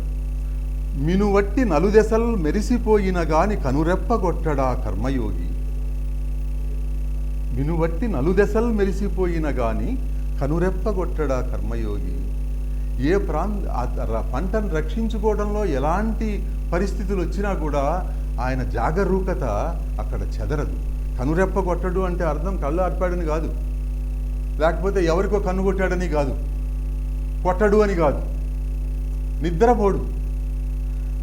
మండు వేసవి నిప్పు చెండుచుండిన గాని కాయమ్ము డాపడా కష్టజీవి. మీరు బ్రహ్మాండంగా పాడుకోవచ్చు బుర్రకథలో. ఎంత ఎండ ఉన్నా మనకే ఏసీ రూముల్లో ఉండే వాళ్ళకి ఆ ఎండ ఏమిటో తెలిసేది, ఆయనకేం తెలియదు. ఒక్కసారిగా అరకాపి యాప చెట్టు కిందకు వచ్చి కూర్చున్నాడంటే ఆ చల్లదనం, ఆ అనుభూతి వేరు. కష్టపడ్డవాడు పొందే అనుభూతికి బ్రహ్మాండం అండి. అట్లాగే ఆరుగాలము లేమిడై కృషించిన గాని పడిపంచ పడిపంచ తొక్కడా భాగ్యశాలి. అది చాలా గొప్ప మాట. అది పడిపంచ దొక్కడం ఏమిటి అంటే తను దేహి అని ఎవరింటికి వెళ్ళడు. నిజమే, రైతుకి ఇదే తెలుసు కానీ తెలియదు. రైతు కుటుంబాలు ఎలా అయిపోతున్నాయి అంటే ఇక్కడకు వెళ్ళిపోతున్నాయి ఇది వదిలిపెట్టుకున్నాక. అది బాధాకరమైన అంశం. అదే ఇంచాత ద్రాయించింది. చుట్టపక్కాలు ఇల్లు చూరగొన్నను గాని తనను తాను ఎరుగడా ధర్మరాజు. వచ్చిన వాళ్ళని పొమ్మనడు. కాసేపు అయిపోగానే ఇక్కడ భోంచేస్తారా, హోటల్లో భోంచేస్తారా అన్నయ్య అని వచ్చి అడగదు ఇల్లాలు. అది ఈవేళ ఇంకొక టెక్నిక్ కూడా ఉంది. ఏమిటి భోజనం అన్నయ్య గారు ఉంటారు కదా అని వాళ్ళ భర్తను అడుగుతుంది భార్య. అంటే వీడు ఉంటాడా పోతాడా అని. అలాంటివి ఏమి ఉండదు. ఎన్నాళ్ళుండి భోజనం చేసినా వాళ్ళు ఏమి దాని గురించి కసిగా అందరు. రైతు విశ్వమాదమరచి విషమిచ్చుచున్నను దోషిలొగ్గి కనులు మూసినాడు. విశ్వమంతా విషమిస్తోంది అతనికి. ఎంత బాధపడుతున్నాడో చూడండి రైతు కోసరం. వెనక ముందు లేని మన వంటి వారాలని ఎంతమందిని ఉద్ధరించగలడు అబ్బా. ఏమన్నాడండి పద్యం తర్వాత. అంటే సీస పద్యం అంతా అయిపోయిన ఒక స్టేట్మెంట్ ఇవ్వడం అన్నది ఈ కాలపు కవులు ముగ్గురు చేశారు. జాషువా గారు కూడా చేశాడు చాలా చోట్ల. అట్లాగే ఈయన కూడా సీస పద్యం వచ్చిందంటే ఒక స్టేట్మెంట్ చివరిలో ఇస్తాడు. వెనుక ముందు లేని మన వంటి వారాలను ఎంతమందిని ఉద్ధరించగలడో కవి. అయ్యా కల్లం అద్భుతం కదా. భూమి అది. ఎంతమంది వస్తారు, ఎంతమంది కల్లం కాడికి వస్తారు. ఒక ఆధునిక కవి ఒక మాట అంటాడు, కూలాడు దొరకటం లేదంటే నిజమే. నువ్వు పొగాకు వేసుకున్న తర్వాత, చేపల చెరువులు చేసుకున్న తర్వాత కూలోడికి ఏమి ఇస్తావు నువ్వు? మినప వేస్తే వాడింట్లో గారెలు తిన్నాడు, పెసర వేస్తే వాడింట్లో గారెలు తిన్నాడు, గుగ్గిళ్ళు తిన్నాడు. నువ్వు పెసర వేస్తే, నువ్వు పొగాకు వేసావు, వాడికి ఏమి ఇచ్చావు? ఆ రోజు 10 రూపాయలు ఇచ్చినా సరిపోయింది. ఈరోజు 100 రూపాయలు ఇచ్చినా వాడి కడుపు గారెలు ఎక్కడ వస్తాయి? అదే కాదు, నీకు నాకు కూలివాడికి నువ్వు రైతుకు మధ్యలో ఉండే సంబంధం రూపాయి అయిపోయిన తర్వాత నువ్వు రైతే అయితే ఏమి, ఇంకొకడైతే ఏమి, ఎవడేది ఇస్తే ఏమి, ఎవడు ఎక్కువ ఇస్తే వాడే. నీ కూలోడు ఎట్ట దొరుకుతాడు? కూలోడు రావటం లేదంటున్నావు కానీ మాటికి పొలం అమ్మ చూపినప్పుడల్లా, చారలు చేసి అమ్ముకుంటున్నప్పుడల్లా కూలోడు దొరకటం లేదండి అనే ఒక మిష వేస్తున్నావు కానీ కూలోడుగా ఎక్కడ చూసావు? నువ్వు ఎంత డబ్బు ఇస్తే కూలోడు అవుతాడు? వాడికి మాత్రం ఎంత ఇష్టం? టౌన్కు పోయి సిమెంట్ బొచ్చయి అపార్ట్మెంట్ మీద నుంచి కింద పట్టడానికి వాడికి మాత్రం ఎంత ఇష్టం? సిమెంట్ బొచ్చే కదా వాడు టౌన్కి చేరిన తర్వాత, అంతేనా కాదా? చూడండి, వెనక ముందు లేని మన వంటి వారాలను ఎంతమందిని ఉద్ధరింపగలడో అంటాడు. అయ్యా ఇంకొక మాట, చాలా మంచి చిత్రం, నాకైతే శరీరం గగురు పొడిచిందండి.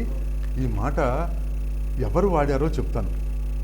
తూర్పు బెడగొండలింతలో తొలగద్రోచి ఇంద్రచాపము నెక్కెడెనే ఘనుండు అలకలెగద్రోసి మోమెత్తి హర్షమెసగా మూగి కనుచుండిరట కాపు ముద్దరాండ్రు. అయ్యా ఇక్కడ ఒక దృశ్యం ఏమిటంటే నాట్లేస్తున్నది. కొంచెం ఇక్కడికి వచ్చి వినండి, లేదా మీరు ఆలోచించుకుంటూనైనా వినండి. నాటు వేసే ఆమె ఒక చేతిలో నారు ఉంటుంది, ఒక చేతిలో గుచ్చుతూ ఉంటుంది, ఈ చేతికి బురద ఉంటుంది, ఈ చేతికి నారు ఉంటుంది. అలకలు అంటే అర్థం ఏమిటంటే వెనక్కి దువ్వుకోగా మిగిలి ముందుకు పడే సన్నని వెంట్రుకల్ని అలకలు అంటారు. నా జుట్టు చూస్తే కనపడదు, జుట్టు ఉన్నవాళ్ళ జుట్టు చూస్తే కనపడదు, అలకలు అంటారు. త్యాగరాజస్వామి ఒక చోట ఏమన్నాడంటే, అలకలల్లల ఆడగని ఆ రాణ్ముని ఎటు పొంగెను, ఆ జానకి ఎటు పొంగెను. రాముడు కిందకి వంగి బాణం పైకెత్తుతూ ఉంటే అతని ముంగురులు కదిలాయట. ఆ కదిలిన ముంగురులు జానకీదేవి చూస్తే ఏమనుకుంటుంది? ఏం ఏం దృశ్యం అండి, ఏం భావనండి. చూడండి, అక్కడ త్యాగరాజస్వామి సీత అవ్వకపోతే ఈ భావం తెలుస్తుందా? ఈ దృశ్యాన్ని గమనించగలడా? ఈ దృశ్యాన్ని చూడగలడా? మనకి చెప్పగలడా? ఇక్కడ ఏమమ్మా సుబ్బమ్మ అనగానే ఎవరు అంటూ ఈ పడుతున్న వాటిని ఇట్లా తెగదోసుకుంటుందా? అంతే కదా. ఈ చేత్తో అనలేదు, ఇట్లా రెండు చేతుల్లో ఉన్నాయి కదా. ఆమె లేచి ఆ బురదలోంచి ఇలా చేత్తో అనుకుంటుంది. ఎక్కడ కనపడదండి ఆయనకి? ఏ అంశాన్ని ఎక్కడ తీసుకోవాలో తెలియాలి ముందరి. అది తెలిస్తేనే ఆ అంశాన్ని తీసుకోగలుగుతాడు. అది ఇందాక అనుకున్నాం, చూపు. ఏది చూడగలం అనేది ప్రధానంగా ముఖ్యమైనటువంటిది. అది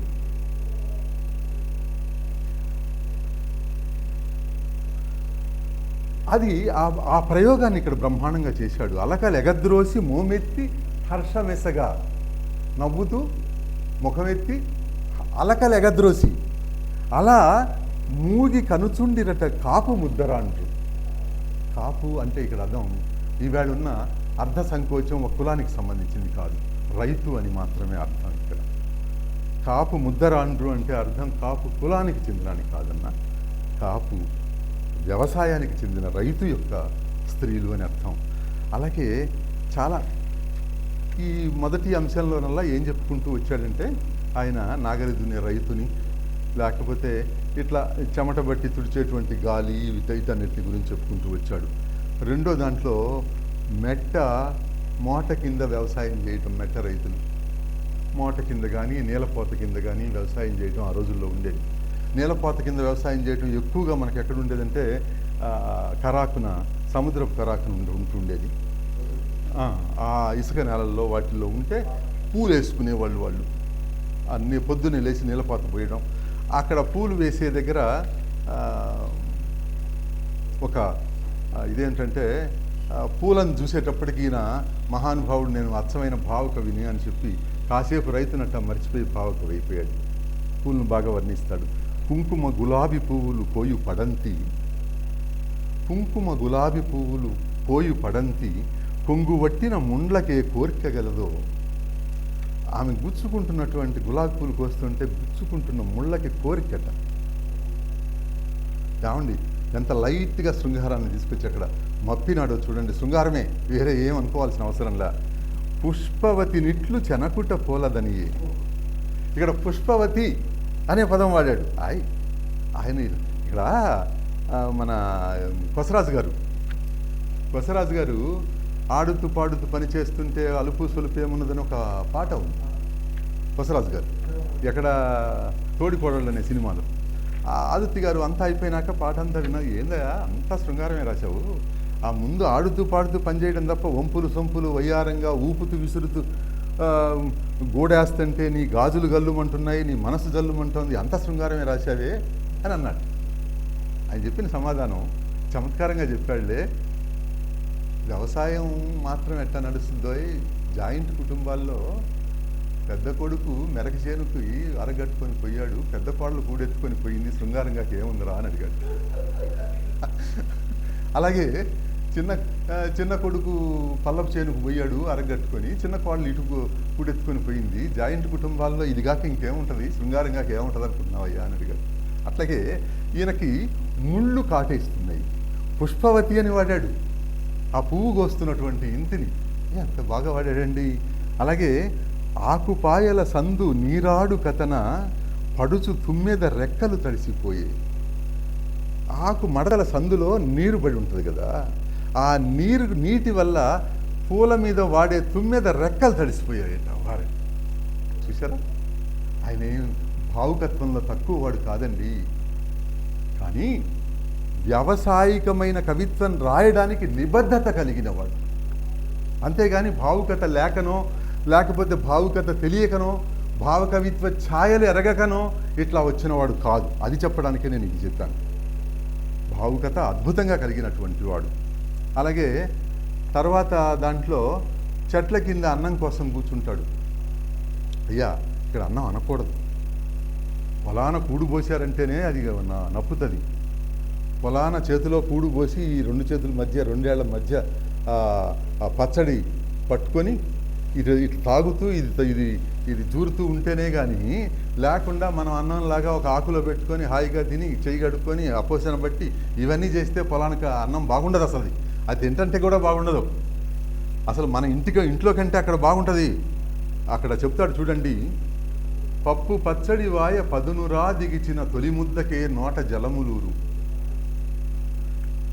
అరచేతిలో గుజ్జు పెరసిపోవుట కొలది ఉచ్చిళ్ళు నాల్కపై కుదుట చూపు, పెరుగు మీగడ జిడ్డు పేరుకొన్న కొలది దంత మౌక్తిక కాంతి దమ్ము సడలు, తలియలో నన్నంబు తరుగుచున్న కొలది గర్రంచు త్రేపులు కడలు కొను, ఇంతకెంత తిన్నా అంత కమ్మదనంబు ఇంట తిన్న రాదు ఇనుమడింప. ఇంట్లో తింటే ఆ ఆనందం రాదు. కష్టపడెడు వారి గర్భ సౌలభ్యంబు లాతివారి కెట్లు లభ్యమగును.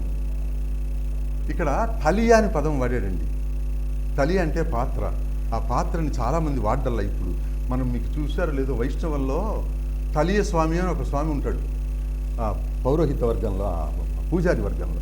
ఆ తలియ స్వామి ఏం చేస్తారంటే వంట చేస్తూ ఇది పెడుతూ ఉంటాడు. తలి అంటే పాత్ర, ప్రసాదం వండే పాత్ర. అక్కడ భాగవతంలో చల్దులు ఆరగించుట చెప్పాడు బమ్మెర పోతరామాచ్యుడు. దానికి ఏం తగ్గలా. ఇక్కడ మాటి మాటికి వేలు మడచి ఊరించుచు ఊరగాయలు దించుండేనొక్కడు అని చెప్తాడు. ఇక్కడ బ్రహ్మాండంగా. అయితే ఒకటి, అక్కడేమో ఆయన పొలాన తింటున్నది విషయం మర్చిపోయినాడు. కృష్ణుడు మహారాజు గారి బిడ్డనే అనుకున్నాడు. ఈయనేమో ఖచ్చితంగా పొలాన తింటున్న విషయమే. ఆమె వస్తుంది, వచ్చినాక ఒక పని చేస్తుంది. వచ్చి రావడంతో ఈయన మధ్యలో అరకాపి దగ్గరలో ఉన్న కుంటకు పోయి నాలుగు బొంగలు నీళ్లు తీసుకొస్తాడు. నీళ్లు తీసి తొట్టికి పోసి పెడతాడు. ఆమె రాగానే ఏం చేస్తుంది, ఎండలో అరక కదా, అరక ఆపాడు కదా, ఎడ్లను తీసుకొచ్చి నీళ్ళని ఆపాడు. ఆపినాక నడుం కాడికి వంగి నీళ్లు పోయించుకోవడం ఉంటుందండి. అది స్నానం చేయడం కాదు. మనం ఇప్పుడు ఎవరైనా పోతే బాత్రూంలోకి వెళ్ళి టాప్ తిప్పి కాళ్ళు పెడతాం. కానీ అప్పుడు అట్లా కాదు. భార్య వచ్చి ఒంటి మీద నీళ్లు పోసి అట్లా రుద్దుతుంది. మనకు కావాలనుకుంటే రోజులు మారాయిలో ఆమె చేస్తుంది చూడండి. చాలా బాగా చూపించాడు అది పెరుమాళ్ గారికి. అలాగా అవన్నీ ఉంటాయి పొలాన. వచ్చినాక కూడు కలిపి, దీనికంటే చాలా గొప్ప విషయం ఏమిటంటే, పొలాన రైతు కూడు తాగేటప్పుడు అటుగా ఎవరైనా వెళితే ఏమయ్యా కూడు తాగుతావా అని పిలవందేవాడు అన్నం తినలేడు. అది అతని గొప్పతనం. దాన్ని ఎంత బ్రహ్మాండంగా చెప్పాడండి. దీంట్లో అసలు ప్రధానమైన అంశమే అది. నాకు వ్యవధి లేదు కానీ అదిగో 5 నిమిషాల్లోకి దిగాను నేను. అలాగా ఇంకా చాలా అసలు రైతు కూలీని గురించి రాస్తాడు. కాశబోసి బిగించి కట్టిన మొలపంచ కుచ్చిళ్ళు పొక్కింట గుస్తరించి జారిపోతున్నాయట పాపం ముసలివాడైనాక. అట్లాగే పంట్ల బరువున దాటి బద్ద జౌజౌ ఆడ భుజముపై కావడి పొందుపరచి, వారవంపుగా జుట్టి వదిలిన తలగుడ్డ సడలుచున్న కొలది చక్కబెట్టి జారిపోతుంటుంది. బిగించి కట్టలేడు. అయినా కూడా కూలి వ్యవసాయం చేసుకుంటూనే ఉంటాడు. ఇక్కడ సన్నగారు రైతు అనేది కూడా ఒకటి దృష్టిలో పెట్టుకోవాలా. ఇక్కడ రైతు అనగానే ఒక జమీందారీ రైతు కాదు, సన్నగారు రైతు. జమీందారీ రైతు ఉండడు, జమీందారే ఉంటాడు. జమీందారు వ్యవసాయం చేయించవచ్చు.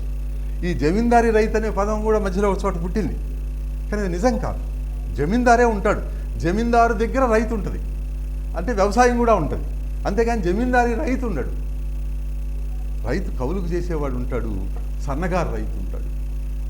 తక్కువ ఉన్నవాడు, కవులకు ఇచ్చుకోలేనివాడు, ఇచ్చుకునేంత లేనివాడు తను చేసుకుంటాడు. అంతేగాని 100 ఎకరాలు ఉన్నవాడు జమీందారు కిందనే లెక్క. ఆయన ఎప్పుడు మేడి పట్టడు. ఇక్కడ వ్యవసాయం కూడా పతనం అయిపోతున్న దశను కూడా ఇందులో చెప్పాడు. రైతే కాదు, ఏ వృత్తి చేస్తున్నాడు కూడా వృత్తి చేస్తున్నంతసేపు వృత్తివాడుగానే ఉండాలి, తన స్వధర్మంలోనే ఉండాలి. ఏ వృత్తి అయినా కానీ అది వేరే విషయం.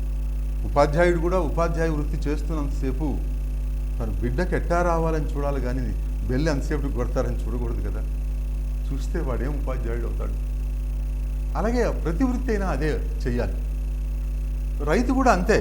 ఇప్పుడు మా ప్రాంతం రైతులు ఉన్నారు, అంత పొగాకు వచ్చేసింది, అంత కూలోళ్ళ మీద లేకపోతే కమతగాడి మీద వదిలిపెట్టేస్తారు. ఈయనేమో పొలం పోవడానికి బండి కొంటాడు. ఈ బండి తీసుకొని పొగాకు కంపెనీ కాడికి పోతాడు. అక్కడ టీ తాగుతుంటాడు, పేపర్ చూస్తుంటాడు, సిగరెట్ తాగుతుంటాడు. ఆడవాళ్ళంతా బయటకు వస్తుంటారు. ఇంకెక్కడ వ్యవసాయం? అది కూడా రాశాడు ఆయన. ఏ అంశాన్ని రైతుకు సంబంధించి విడిచిపెట్టలా. చాలా గొప్పగా ప్రకృతి బంధువు సాక్షిగా బతుకుగన్న జంతు సంతతికున్న స్వేచ్ఛా ప్రవృత్తి ప్రజకు లవలేశమైన చొప్పడదు గాని దురభిమానము స్వార్థము తురగలించు.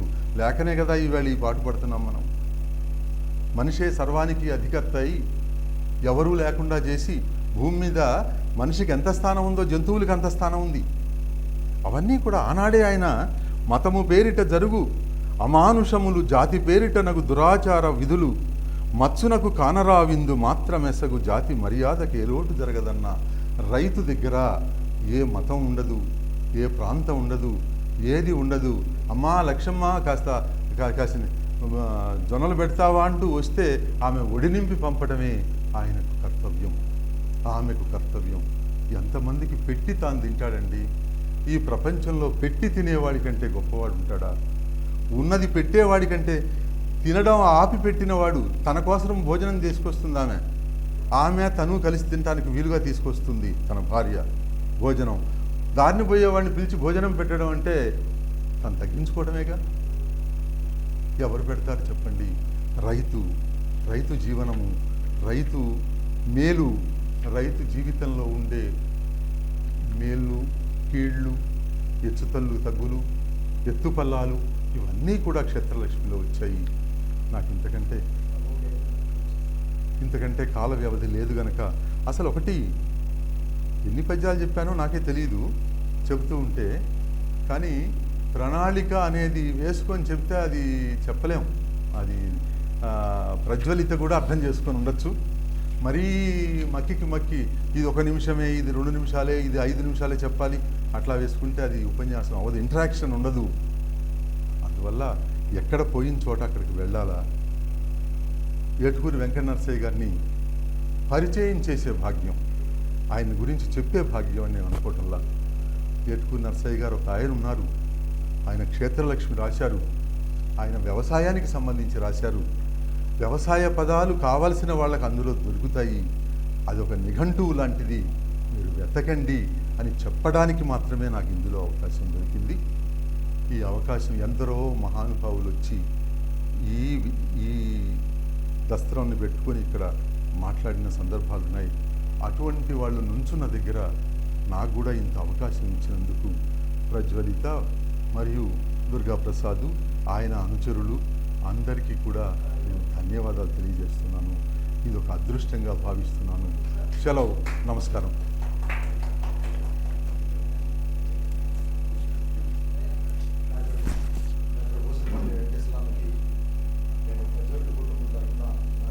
తెలియజేస్తూ వచ్చే నెల ప్రోగ్రాం కూడా చెప్తాను మీకు.